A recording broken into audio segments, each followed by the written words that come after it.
Okay, in this lesson today, we're going to go through something a little bit different. In a previous lesson, I showed you how to prepare a raw chicken into two dishes. Today, I'm going to show you how to make this into like two dishes, but this is a rotisserie chicken, which I picked this one up at Sam's Club, and a lot of your supermarkets sell these, and I'm going to adapt this to like two dishes, but one's going to be Oriental and one's going to be a American dish. I'm going to use the chicken breast and make a chicken salad or a chicken spread, and the legs and wings I'm going to use for like a roast chicken that you can you cook in your microwave. So I'm going to show you how to get started. On this demonstration, this knife we're going to use is for the one that I use to chop bones. So let's get started. First, we're going to slice down here in between the breast and the leg and pop the leg and thigh off of the rotisserie chicken on both sides.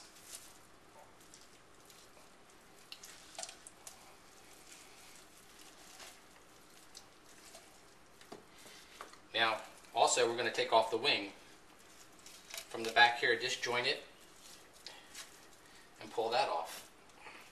So what you're going to be left with is just the carcass that has the breast attached to it. And we're going to take the breast off for the second dish. So right now, we're going to pull this skin off because on the chicken spread or chicken salad, which is white meat, we're not going to use the skin.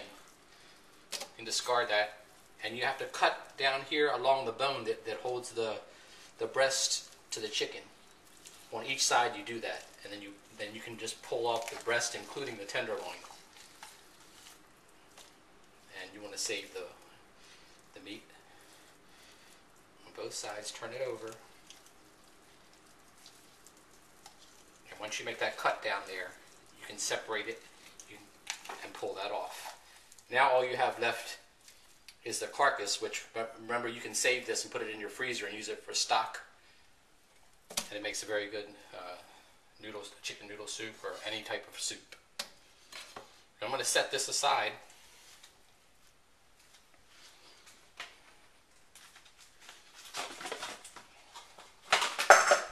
And we'll get to that later. Now let me show you how to do this. You need to practice on your chopping skills. You start here. 1, 2, 3, 4, 5. And you can lay this right back in your tray that the chicken came in. Same thing with your other one. You want to chop this into about 5 pieces. Remember, always keep your left hand away from, especially when you're chopping. And then when you hit down on whatever you're chopping, it has to be decisive, so you go through the bone without splintering it. Then you use your knife to pick it up and put it in the tray.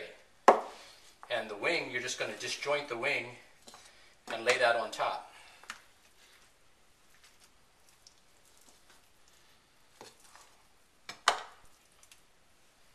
So what we have here is a very nice display, if you can see that. And what we're going to do is let me rinse off my hands real quick. We're going to season this with just drizzle a little bit of the oyster sauce over top, a little bit of your thin soy sauce, and when they sell these rotisserie chickens, a lot of times they have drippings in there already. So you want to keep that, and just add a touch of water, maybe not even 1/4 cup, to that pan. And then you'll see I have all these things laid out on the counter. That's for make this the second dish. And I always cut up a couple of bunches of green onions and keep them in the refrigerator. So you kind of garnish the chicken like that, and you put the top back on that the chicken came in. Put it in your microwave oven for about 4 minutes, between 4 and 5 minutes, and you'll wind up with a very nice dish. It'll be hot in individual pieces, and there'll be a nice flavored broth at the bottom. So, yeah, and you can sit this back in your fridge, and you can cook this anytime you want. Just stick it in the microwave, and you'll have a very nice dinner with just the roast chicken. I'm going to take a short break. I'm going to clean this area up, and then I'll come back and show you how to make that the American portion.